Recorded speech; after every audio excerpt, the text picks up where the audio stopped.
Hey, good evening, everybody. Welcome to December 14th, Berkey Live Q&A. I believe this is our second or third one in an attempt to get you as much information as we can about what's happening for Berkey 2021.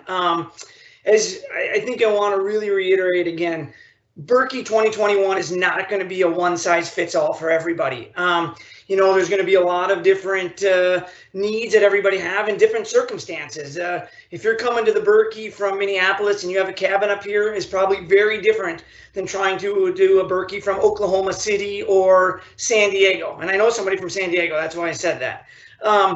But what we're trying to do is give you as much information as we know, help you understand some of the people we're working with and the data we're working with to help make those decisions so you can make the decision that's right for you and best for you based on this the current circumstances of the pandemic, obviously, and what events are going to look like in February, which is still a long way away. We know a lot of things can change. So I'm excited tonight. We're going to give you some information a little bit. We've already had many events up at Berkey Trailhead since the pandemic has started, from bike races to running races, and have been working really closely, as many of you know, with our partners on making really safe events. But certainly there's more to the puzzle than just that, obviously. So we're going to give you some more information around that tonight. The venue up here has been actually quite busy. We have about 3.5 kilometers of machine-made snow, and there's not a lot of snow right now in the Midwest. We just got our friends in southern Wisconsin just got some good snow, so that's fantastic. But it's giving us an opportunity to continue to evolve and modify the practices we have. We have lots of people, hundreds of people out skiing right now in a really safe way, keeping social distance, wearing masks, the modifications with using porta potties and the like. So we want to get you up to speed on some of that, but there's also a couple really important dates that we're going to share with you tonight. And I'm going to tell you now, and then we're going to probably tell you 5 more times. But first and foremost, the Berkey is going to close our registration December 29th. So if you haven't registered yet, or you know somebody that wants to, the 29th is going to be the last time that somebody's going to have the opportunity to do that. So write that down. You're still going to be able to choose whether you want to do it virtually or you want to do it in person, but December 29th will be the last day. The other big date is our next live event will be January 18th. And that's going to be another really important one because on the timeline as we're at that point assessing the current state of our local medical community, the burden it has on it, the COVID models, the positivity rates. Those are all the things that we're looking at as we make important decisions. And so that's going to be another really important date to see the state of the state, if you will. Are we still able to continue moving forward with these plans that we're putting in place that we're feeling really good about? But we also know, as everyone watching probably understands, COVID can change things in an instant. And so we have to be nimble, and we're going to share with you as much as we know when we know it. So at this point, I want to send it over to Christy Mackey, our event director, and we're going to get this thing rolling and look forward to hopefully you get some information tonight that's helpful and get a chance to ask any questions. So, Christy? Hi, Ben. Thanks. Thanks, everyone, for joining us. We have a lot of stuff that we want to discuss tonight, and we want to get to all of your questions. But first, I want to introduce you to Luke Burrell. He is the CEO for the Hayward Area Memorial Hospital in Water's Edge. We think it's important that you get to hear from some of our really important medical community partners. So last time you got to hear from Dr. Quigley, our Berkey medical team leader.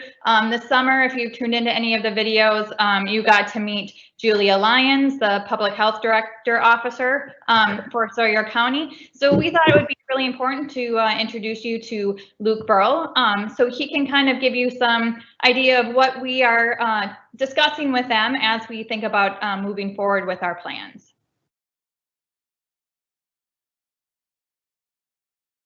Thanks, Christy.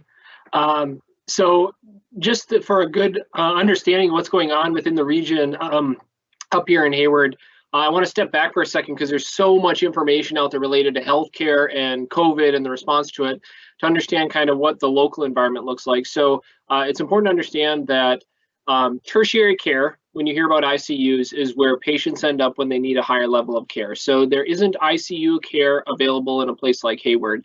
And so our local hospital and medical community transfers within the region to Duluth to Minneapolis to Eau Claire.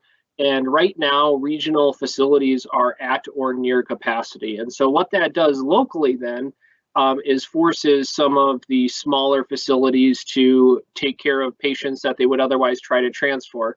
And what that ultimately then does is create some logistical challenges related to EMS, who is transferring and bringing patients to higher levels of care, as well as in from the field. And so when you add in an event such like the Berkey, it obviously puts an acute stress on the local system. And so like Ben had mentioned, it's hard to imagine, but COVID activity can fluctuate at a moment's notice. And so it's not uncommon to one day see 2 COVID patients and the next day see 25 COVID patients. It's completely unpredictable.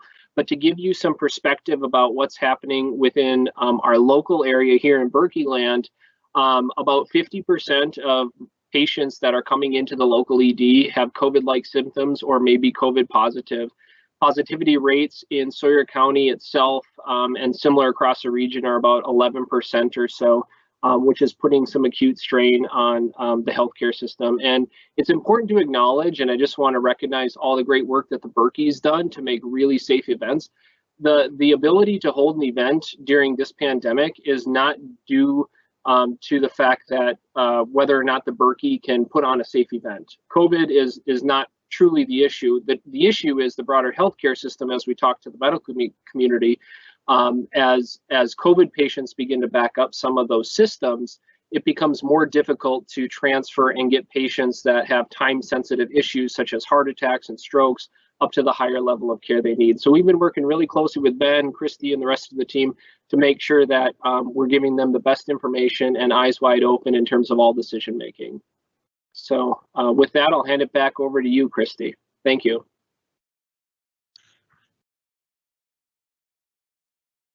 All right, great. Thanks, Luke. Yeah, just so everybody knows, we are talking to Luke and his team at the hospital and other medical community partners often now to make sure that we have the most up-to-date information that we can.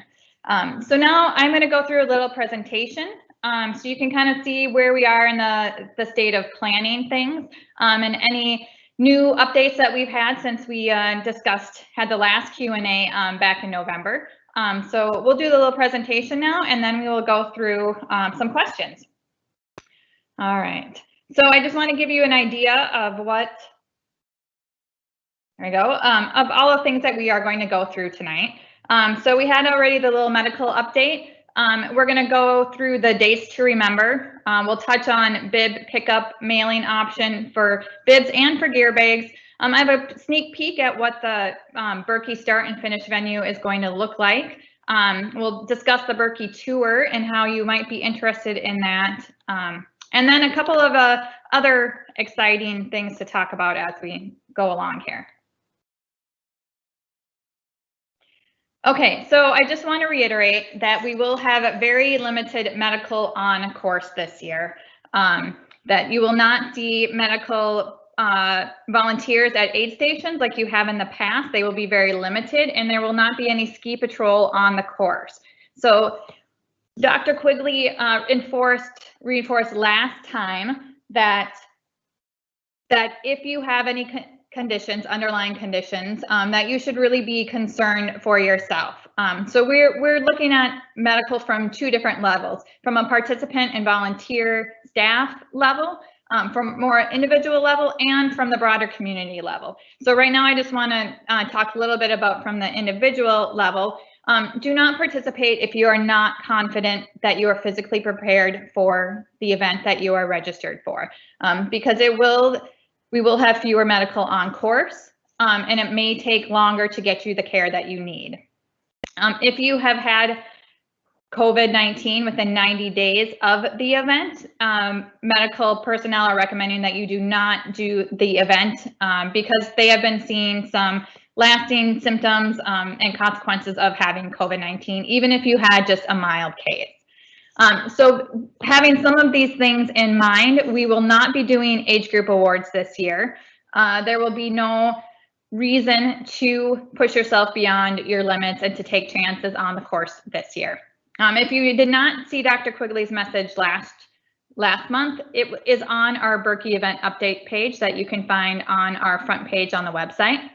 And if you are concerned about any medical conditions or anything to do with medical options that you may have or that your family members may have, please choose the virtual option. And we will be talking more in just a little bit about the virtual option and how that can still be a really fun and exciting event for you. Okay, so here again are the dates to remember. In-person registration will close on December 29th.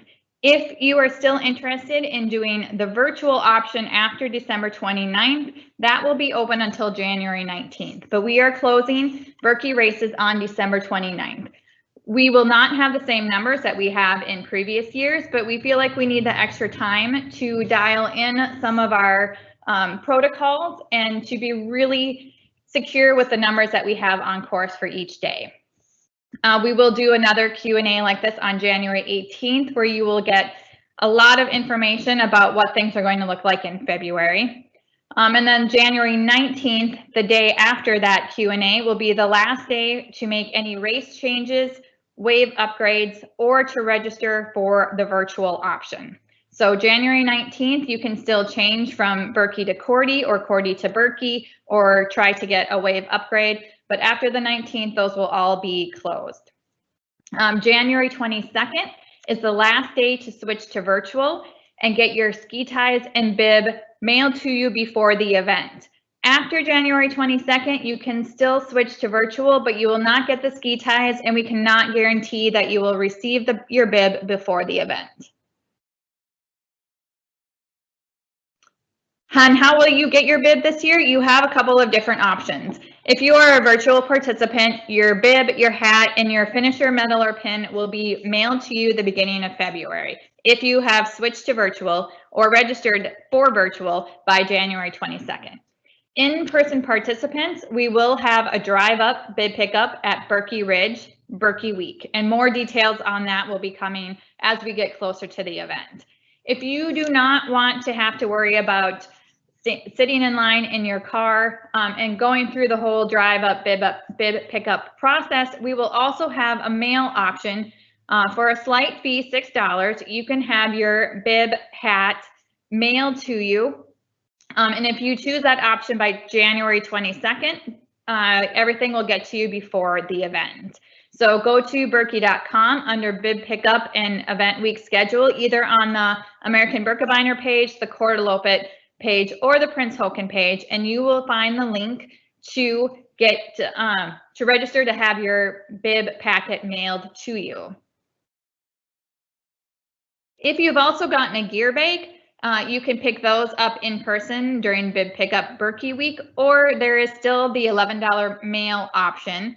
And you can also find that on that page. And you can request your gear bag to be mailed to you anytime before March 31st. But remember that gear bags this year cannot be left in the start or finish area, and that you can use it in your car and it'll be great for carrying your boots and all the clothing you might need for that day, but you cannot leave it in the start or finish area. In 2022, you will be able to use that for bib pickup just like normal. Okay, so it's going to look a little bit different getting to Berkey 2021. So we just wanted to give you an idea of what to expect coming into Berkey 2021. The start time is from 8 a.m. to 12:15 p.m. Wednesday through Sunday. So there will not be a large rush to get into the start and finish area, which will be nice. And we will, as we get closer, we will be giving you some estimated times of how long it will take you to drive from Cable to the start area, park, and walk to the start time. We do not want people there any earlier than they have to be to reduce congestion, and you can't spectate at the start or finish line. So we want to reduce the amount of time that people have to sit in their cars. So all vehicles will come in off of Highway M from Cable to the west, or Highway M to the east, and go south on Telemark Road. As you go on Telemark Road, you will be directed by signs to a few different parking spots. About where this parking spot is where the old Telemark Lodge still stands. Parking up at this spot, you will be able to ski or walk to the start area. If you drive down farther, there will also be closer parking options. Exit is only one way, and that will be out McNaught Road and up Randy Seck up to Cable to leave the venue. Once you get to the venue, you will see a couple of different places that you will be able to park, and there will be volunteers there to help you find a parking spot. And then there will be walkways to the start corral where you will start your race. Each wave starts 15 minutes apart, and you will be given an exact time to arrive to the start corral, so we do not have a lot of people at the congregating around the start. You will only be allowed to come to the start area as you are right about to leave for your wave start. So you can see here now that the start corral and the finish area are two different areas this year. And we have a fantastic new tunnel and a new stadium built to accommodate that. So you will come in and finish your race, and then you will leave by walking underneath our new tunnel. And you will still go through a recovery zone where we will have Kemp's chocolate milk and Cliff bars and noon and water, so you can recover for a slight amount of time as you're walking back to your car. Now, if that makes you a little bit nervous thinking about how to figure all of the new venue out and how the new aid stations are going to run, then the Berkey Tour is a great option for you. So the 2021 Berkey Tour, which will happen on January 30th, it's a Sunday. It's a great way to preview the course. You'll get to try out aid stations and our new hydration options. Our touchless water options will be available at the Berkey Tour. We have a longer start window for that event, so you can start anytime between 8 a.m., 11 a.m., and you have to finish by 3 p.m. So really, it's a nice day to ski the Berkey Tour or ski the Berkey course. Have people out there with you, but we will not be giving you a lot of support. There will be ambassadors on the course, and you'll get a sack lunch and a beverage to go when you are done. And the first 500 people registered will get a great Swix water bottle belt and an insulated water bottle. These are great options as you are thinking about trying to be more self-sufficient on during the Berkey this year, or really any race or any long ski. This is a good option to try to see how long you can make it on one bottle, how quickly you can fill up that bottle when you get to an aid station, and how that whole procedure is going to work for you. All right, now we have had a lot of questions about virtual, and we have people going to virtual, which we're happy that people are making the choice to stay local for the Berkey. So we're working with some virtual partners to make that choice easier for you and to make a better experience for you wherever you are. So you can complete your virtual Berkey wherever you want to, but we will be working with a lot of partners at different ski venues across the country to have a better experience for your virtual race. So check with your local ski venue, and we will have a list of all of these places on our website in the coming weeks. But these ski venues are going to be places that will groom their courses over the 5 days of the virtual event, conditions permitting, of course. And they may offer other amenities also. They'll probably have some Berkey signage. They could have a marked course. Some of the areas are even going to do some timing, so you don't have to worry about timing your own virtual race. And there'll be a lot more as we develop this program a little bit more. So keep checking Berkey.com in the next few weeks so you can find a list of all of our virtual partners. And no matter where you are, you can still have a great virtual experience. And one more thing that we have not talked about a lot yet at the Berkey is that we are a U.S. Ski and Snowboard sanctioned event in 2021. And because of that, we will not be allowing any floral waxes during any of the 2021 events. And we will be doing some testing for that with assistance from U.S. Ski and Snowboard. As many of you might know, FIS is moving to that now in 2022. They postponed their 2021 decision to 2022, but U.S. Ski and Snowboard is still moving forward, and we are fully supporting them and going fluoro-free in 2021. And just in case anybody caught that, I did say the wrong date for the Berkey tour. It should be January 31st. So, all right, so now we're going to go to some questions, and Ben is going to join me in the room here. So I'm just going to get masked up quick. All right, so our first question, what percentage of participants are choosing virtual? At this time, we have about 10% of participants that are going virtual, but we do expect more people to choose that option as they feel more comfortable and we get closer to the race, especially as we are developing this virtual partnership with other ski venues. We think that it's really going to be a good choice for a lot of people to stay local or to stay go visit your favorite ski venue and do your virtual there. So you have until January 22nd to choose virtual and get your bib, hat, and ski ties mailed right to you. No ski ties if you switch to virtual later than that, but you will be able to switch to virtual until we get really close to event week. Okay. Next question, what is the maximum number of skiers allowed in a wave?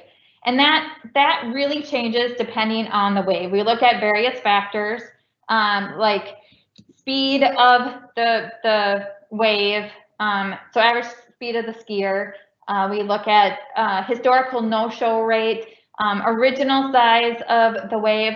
So this year you'll see a lot of different sizes in the waves, anything from 50 people to 180 people. We don't necessarily expect that many people on the ground, especially now as people are moving to virtual. But every wave has a different limit in that as we're trying to meet our per day event cap, and each wave try to keep that a smaller wave so we feel like the participants in that wave can move freely along the course. Okay, the next question. How will aid stations function and how will that affect volunteers? You will not see aid stations looking like they have in the past. In the past, they have been able to offer you a lot of amenities as you were on the course, from cut up oranges to sandwich cookies to warm goo and noon and water. We are not going to be offering food on the course this year, so volunteers will have a little bit of an easier job. And most of the hydration that you get will be self-serve. So you are going to need your own vessel to get your water, but we will have volunteers there to make sure that the water in noon are still flowing properly, that in case you need any medical help, if you have any questions or you need help filling up your water noon, we will still have volunteers there, but just not as many as we have seen in the past. You know, and one thing I'd like to add to that is I've actually been the guinea pig with some of the aid station modifications on trying to fill your bottle with a pole on, and I would highly recommend people, again, being more self-sufficient, carrying more water, pretend you're carrying the prince, if you will, the safety, and also getting used to your nutrition. And if you're really worried about the extra 20 or 30 seconds at an aid station, then you're just going to carry more. But honestly, Jimmy and the group, they've been working a lot of different aid station modifications that we've been working on that I think are going to be pretty slick. But understand, being more self-reliant is going to be important, and be ready to fill those bottles with poles on your hands. So get ready to start practicing. All right, the next question. What is the deadline for switching to virtual? We will determine the final deadline as we get closer to the event date. We're hoping to let people switch to virtual for as long as possible. But I would suggest trying to make the choice by January 22nd, so you still can get everything mailed to you in time for the virtual event, to do that wherever you are and still have your bib and your finisher pin or medal there at that time. Okay, the next question is, will there be age group awards this year? And this is a change from the last time that we met, but we will not be giving age group awards this year. And that's a recommendation from our medical community to not encourage people to take risks, try and go faster than they normally would. So we will not be offering age group awards this year. They'll be back in 2022. We want people to be safe out there, and because because your finish times don't count for wave placement in 2022, we decided to also not offer age group awards this year. And one of the complicating factors, of course, also was the multiple days.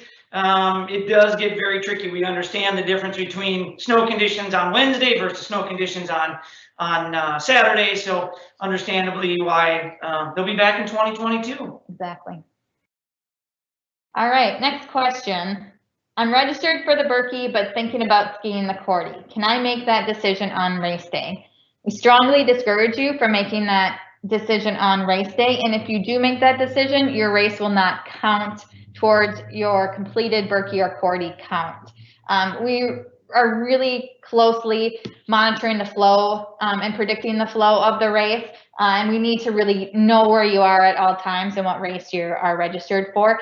So you can make that switch from Birkie to Cordy, Cordy to Birkie, Classic to Skate, even to Print Token until January 19th.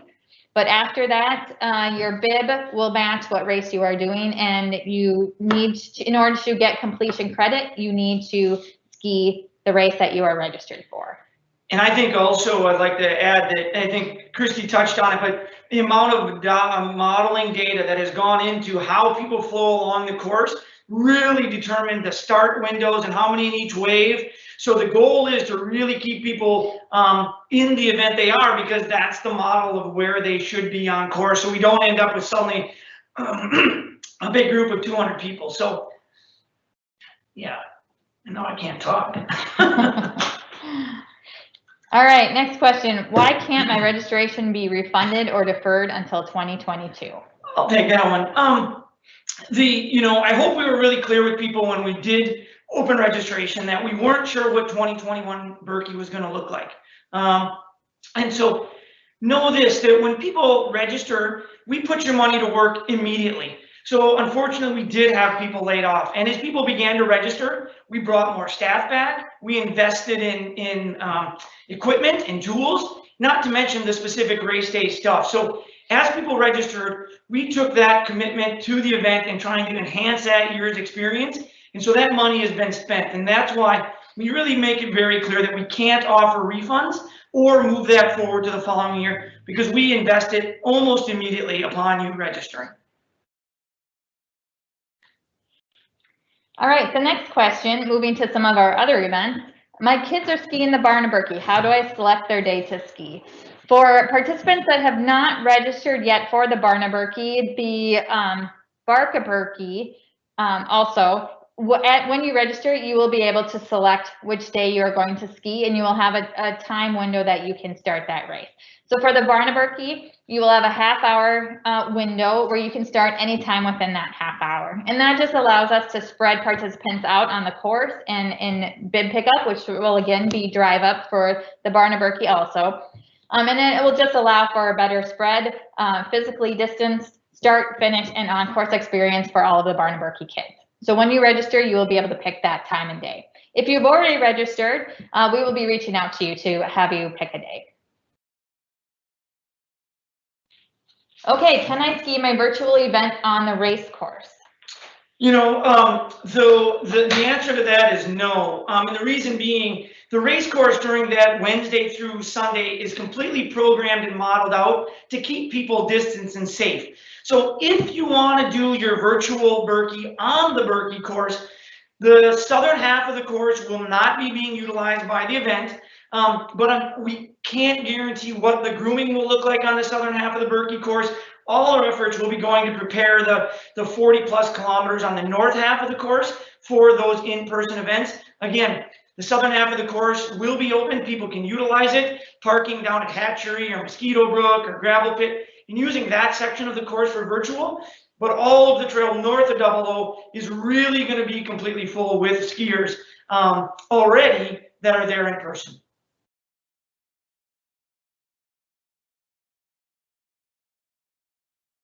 All right, now we'll go to a few more questions that have come in during the presentation.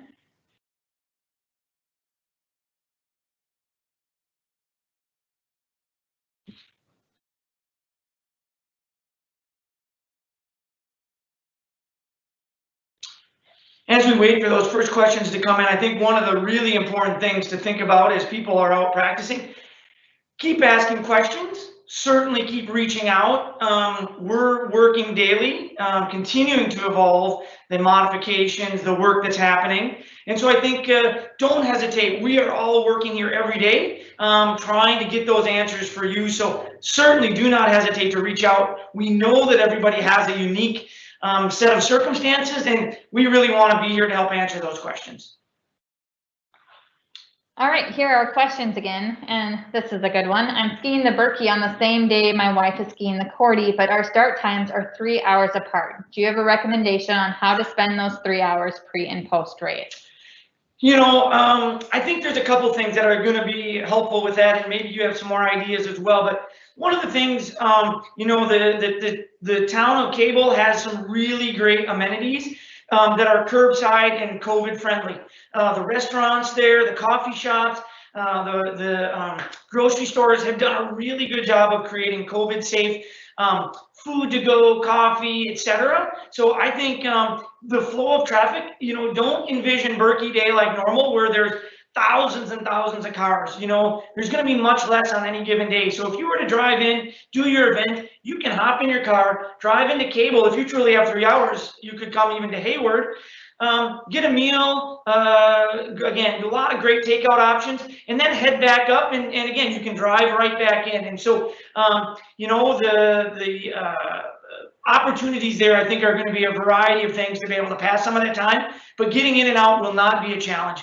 The one thing, though, do remember, we really are going to frown on having spectators standing out at the start and finish. So what we don't want is people leaving the car and hanging out by the start and finish. That really starts to create groupings, and that's what we're really trying to avoid. Yeah, and to put a little perspective on it, on a normal Berkey Saturday, there's probably, there's over 6,000 people trying to get to the start within 2 hours. Now we're going to have around 1,000 people on a busy day coming in over 4 hours. So just to put a little perspective on what kind of traffic you might see. So we were at the starting area this past Saturday and observed most skiers were not following the mask required protocol. We chose not to ski. Thoughts from a health perspective and an organizational perspective? Yeah, I'll start with that one. So a couple things. We do ask that people wear masks when they're in the common areas, in terms of at your car and the porta potty. We do not require them when you're out on the ski trail skiing. And so the idea is that while you are, again, in those common areas, we do ask that people wear a mask. Understand that there is no mandate to wear a mask in outside areas here. And so we do encourage it, and we ask people to certainly do that.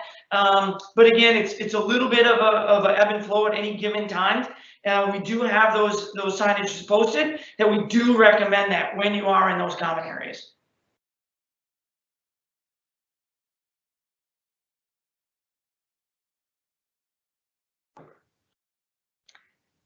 I want to be able to access the remainder of the Berkey Trail during the week that I am in northern Wisconsin for the Berkey Week. Do I need to purchase a season pass or day passes to use the trail? Or does my Berkey registration cover me for that week?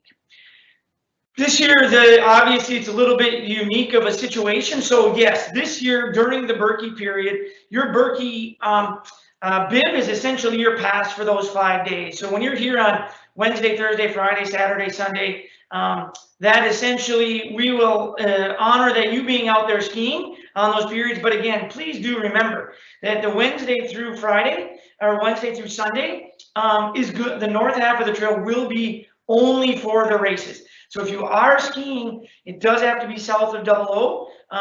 And you know, one of the other things to consider, there is a lot of areas to ski up in this area. Some really great trails that have piston bully groom skiing in Cumberland, great skiing in Spooner, the hospital trails up in Drummond and Asheville. So one thing I would encourage, if you are here for the week, do a little exploring. There's great trail systems in the area that do a really fantastic job of grooming. And I think they also know that this is a year that more people will maybe just be here skiing. We've already seen it this winter. Lots of people are buying skis, getting out and trying it. So I would suggest getting out and exploring one of the other trails when you're in the area.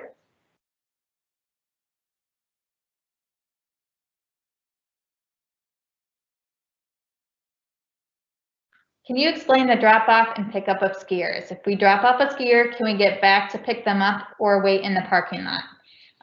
You will have to wait in the parking lot to pick up skiers because of the configuration of the start area. There's not a large area that we can dedicate just for pickup.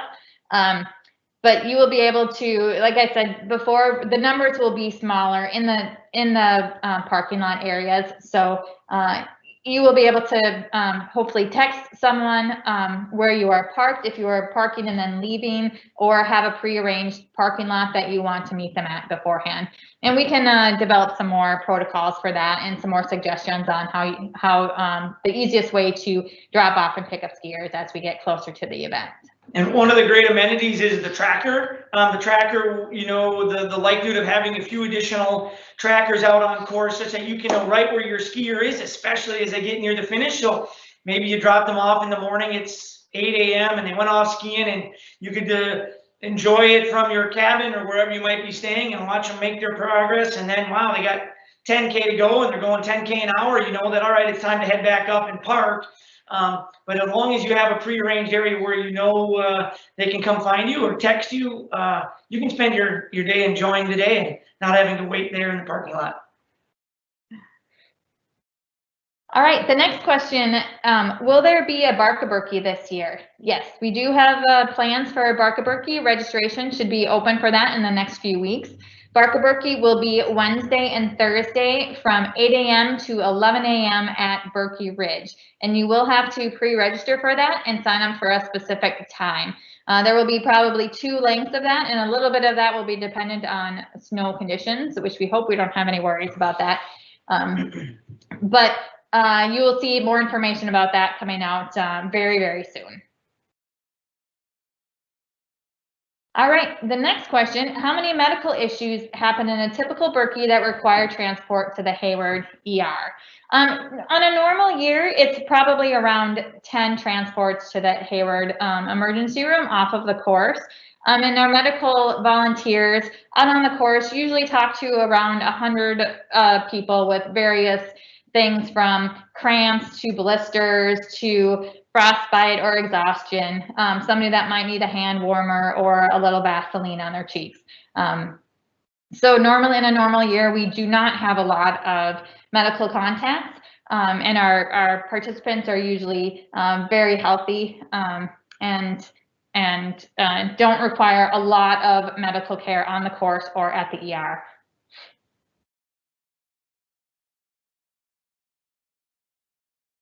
Can I roller ski my race if there is no snow where I live? Yes, you can.